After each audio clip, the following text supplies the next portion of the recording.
You know that feeling, right? You get stuck in a conversation and it just leaves you feeling completely exhausted. It could be with anyone, family, a friend, a coworker, but some interactions just suck all the energy right out of you. Well, today we're going to talk about one single psychological move that can completely disarm these difficult people and help you get your energy back. So why is that? Why do certain people have this draining effect on us? You walk away from talking to them and you feel like you just ran a marathon.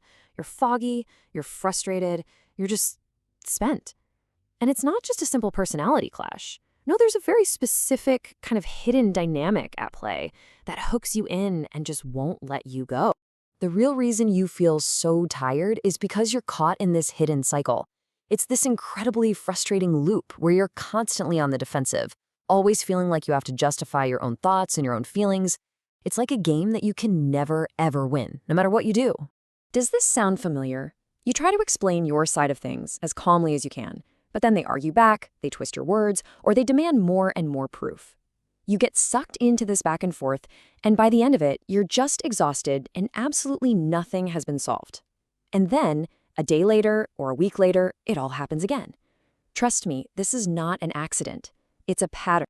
So how in the world do you break free from this? Well, the answer isn't what you think. It's not about learning how to argue better or finding that one perfect comeback that will finally shut them down. Nope. The real solution is to stop playing their game entirely.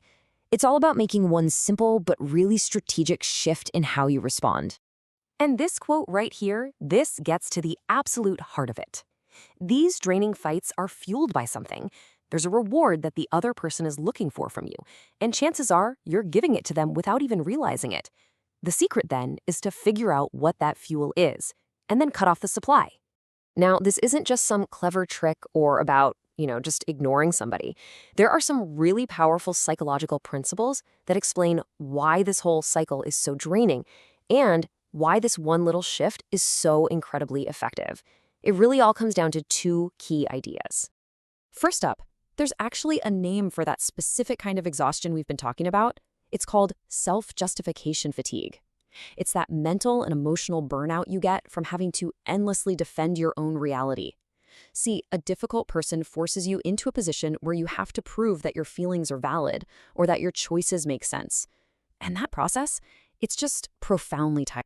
So why do we even stay in that loop? Well, it's because of something called intermittent reinforcement. The best way to think about this is like a slot machine.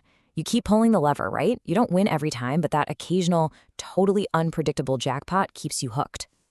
In these relationships, that jackpot might just be a rare moment where they finally agree with you, or you get a temporary ceasefire. And that tiny little glimmer of hope is just enough to keep you coming back, hoping the next argument will finally be the one you win. So let's look at this side by side. This is the big shift. The old cycle is you constantly explaining yourself, having these big emotional reactions, and secretly, you're hoping for their approval. But the new approach, it's the total opposite. No more justifying yourself. No big emotional reaction. You completely withdraw that reward that they're looking for. Okay, so this all sounds great in theory, right? But how do you actually do it in the moment? Well, it really just boils down to two simple but super powerful actions. And here they are. It's a two-step disengagement. Step one, just stop explaining yourself. You don't owe them a 10-page essay on your feelings. A simple, "I'm not going to discuss this anymore," is all you need. And then step two, stop giving them that big emotional reaction. So often their goal is just to get a rise out of you. When you stay calm and neutral, you take away the very prize they were fighting for. I know this is going to feel really weird at first, especially if you're so used to defending yourself. But believe me, your silence, your lack of reaction, that is the most powerful statement you can make. It sends a crystal clear message that you are no longer going to participate in this dynamic. It's not about being weak or passive. It's an active choice to protect your own energy. So what happens when you actually commit to this? When you really stop justifying and reacting? Well, the outcome is probably not what you'd expect. It's not some huge dramatic showdown. It's actually something much, much quieter and way more effective. That's right. When the source of their reward, which is your emotional energy and your constant explanations, is suddenly gone, they just lose interest. The game isn't fun for them anymore. There's no payoff. So they will often just drift away to go find that fuel somewhere else. And that brings us right back to the beginning. By refusing to play that slot machine, you break that addictive loop of intermittent reinforcement. You literally take away their entire reason to keep pulling you into this drama. You don't have to kick them out of your life. You just remove the reason for them to be there in the first place. And all of this leaves us with one final, really important question to think about. We so often feel powerless in these situations, right? But what this shows us is that the person who can control their own reactions, the person who can choose not to engage, that's the one who really holds all the power. It's a fantastic reminder that you, and only you, have control over your own peace and your own energy.